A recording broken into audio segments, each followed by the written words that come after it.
Web3 is rewriting the rules. Technology, finance, freedom. So we're sitting down with some of the builders in the space to get their take on where things are heading. Cold storage wallet is something that you can use on an everyday basis for transactions, for managing your money. You can buy an iPhone from somebody and pay them in Apple shares. How sick is that? I'm actually still believing that the way we are changing things is for the better. The way that we interact with crypto is changing in real time. And this is the Now Effect by ChangeNOW. Feel the power of now.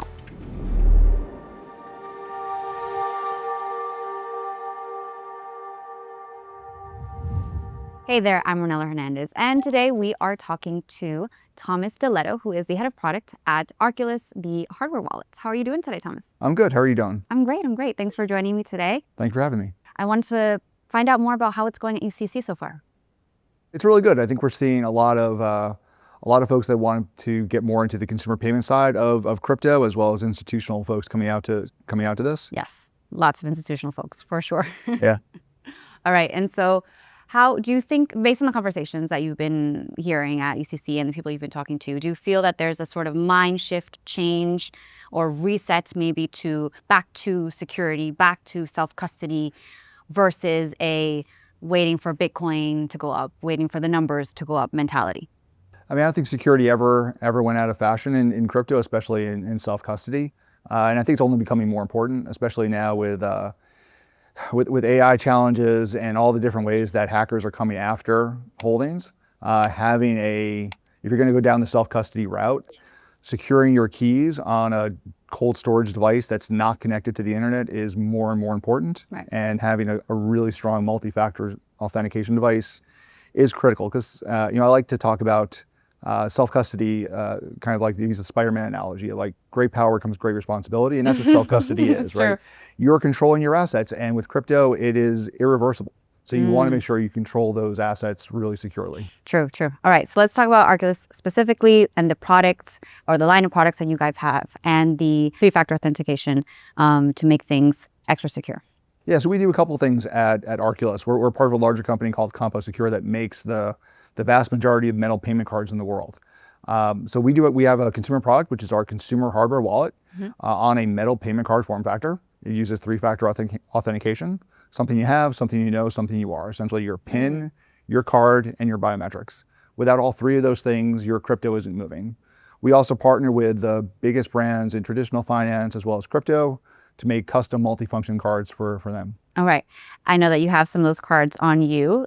Can you show them? We do, yeah. We have one of our hardware wallets that we have a co-brand with XRP. We make the beautiful MetaMask card, the Coinbase card, the Coinbase One card, all the Gemini cards, as well as the Amex cards. So we make a lot of cards for the biggest brands in both traditional finance and crypto, as well as folks like Cast and EtherFi and lots of other brands. Do you have a personal favorite when it comes to those cards? They're, in terms of rewards?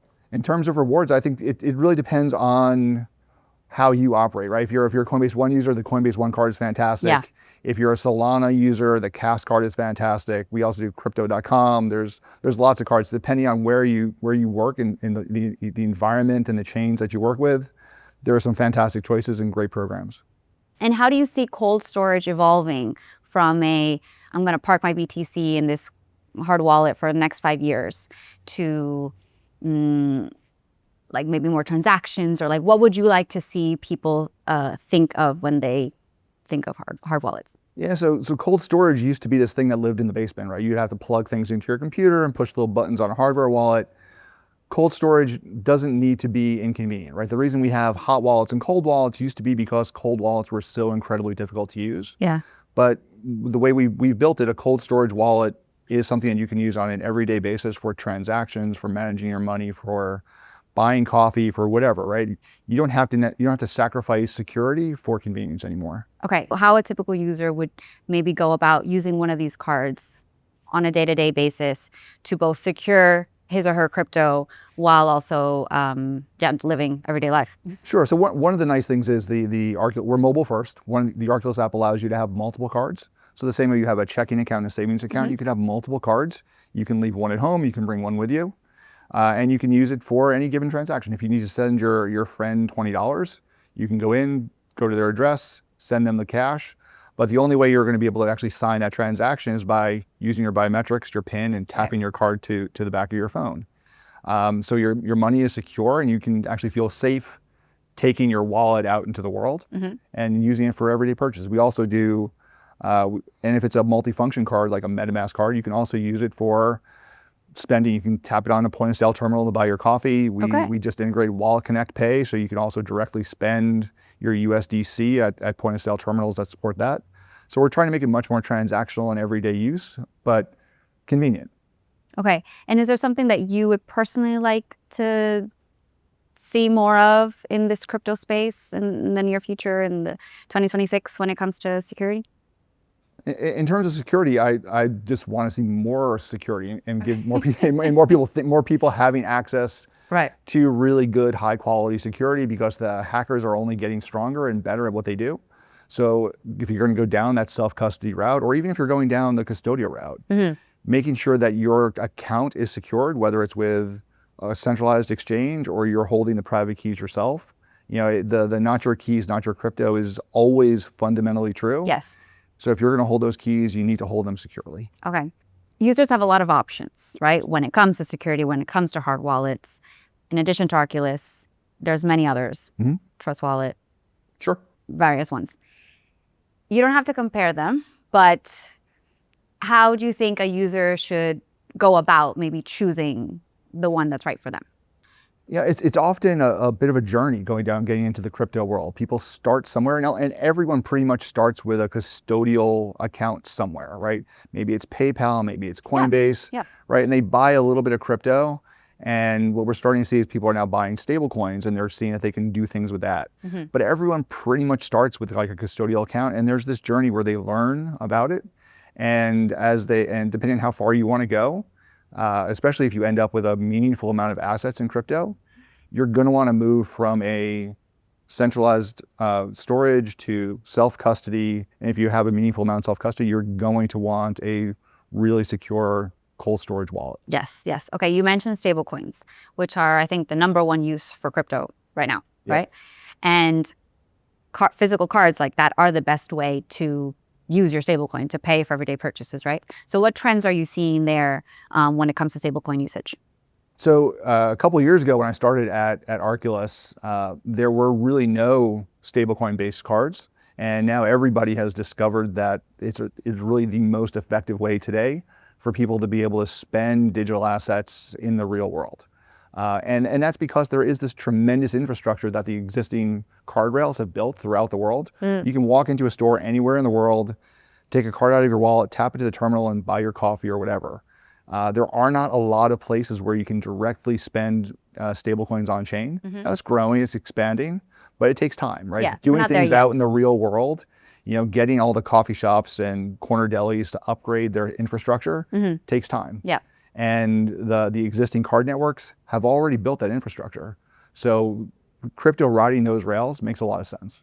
Right. We have to use the existing infrastructure, I guess, to work with the system. Makes sense. All right. What's a security myth that you keep hearing from users or from teams here at ECC that you would like to put to rest? Well, I mean, for us, the biggest thing is that cold storage is hard, or cold storage is inconvenient. Because the reality is it used to be, but it doesn't have to be anymore, right? And that's one of the reasons why we built Arculus, so that you can have all the security of a cold storage wallet, but the convenience of a hot wallet. Okay, I love it. And is there anything that you can share with us that's going on at Arculus, maybe upcoming announcements, or anything that you've already shared with the ECC audience here this week? So we're continuing to expand. We have lots of card programs that are coming out. You know, everybody that's working on stable coins and wallets is pretty much putting out a payment card these days. And there are some fantastic ones coming out. We're also doing a lot with centralized exchanges and traditional finance firms to offer them cryptographic authentication.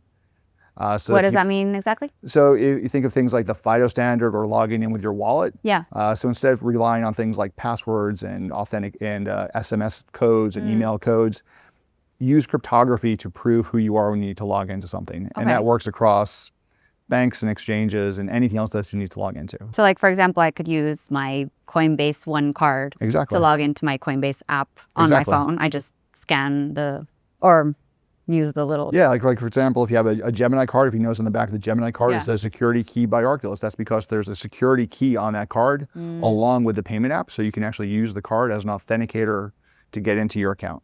Okay, all right. A couple more questions for you. If you could describe the crypto industry in one word or one phrase in 2026, what would you say? It's adoption, and it's also, to a certain degree, becoming a little bit invisible in a lot of ways, right? The technology is being adopted by traditional finance in a lot of ways. And what we're seeing is people are participating in crypto without really knowing they're participating in crypto. Yeah. There's still the folks who are hardcore crypto that are still out there, where the DeFi world is still, you need to know what chain you're on and gas and all those things. But we're seeing more things happening especially with institutions in traditional finance, where people are using it without really thinking about it. People are going out to Kraken and buying X stocks, right? There are all sorts of things that are happening that you don't have to know about the sort of the technical underbelly of what's happening, but you are still participating and getting the benefits of on-chain, the speed, the 24/7 availability, all those things. And I personally think that that's fantastic. Like that's what the goal should be for the industry, right? That users don't realize that they're operating on chain or using crypto, but it's in the background there. Yeah, absolutely. Okay, awesome. And last question for you, Tom. How would you describe ChangeNOW, the exchange, in one phrase to builders? It's essentially the biggest thing is liquidity, right? It's the ability to move from your traditional fiat currencies into crypto and back out again. And that's been one of the highest friction points, generally speaking, is kind of going from fiat to digital assets and digital assets back to fiat. And you have to think about where you can find the liquidity. Is it the right chain? How much does it cost? The fees have been high in a lot of places. ChangeNOW makes a lot of those things easier, and I know they're rolling out a lot of things in the future around privacy and DeFi-based ways of moving between fiat and digital assets. So it's a good partner. All right. And what 3 pieces of advice would you give the audience if they are new Arculus users? Yeah, I think one of the most useful things you can do is actually have a couple of Arculus cards. The same way you have your savings and checking. Split your holdings up, have multiple cards, and actually just get out in the world and actually use it. It's the best thing you can do. So diversification, and don't be afraid to use the products. Absolutely. Okay, sounds good. And Tom, last question. What is the best way for our audience to reach you if they want to learn more about what's going on at Arculus? You can reach Arculus in general by going to getarculus.com. We're also the consumer products also available on Amazon and other sites. If someone wants to reach me, you can get me on LinkedIn, or my Telegram is TDELETT. All right, sounds good. Thank you so much for your time today, Tom. Thank you much. I appreciate it. And you heard him, everyone. If you want to connect with Tom or with Arculus, make sure to reach out on LinkedIn or Telegram. And stay tuned for more interviews.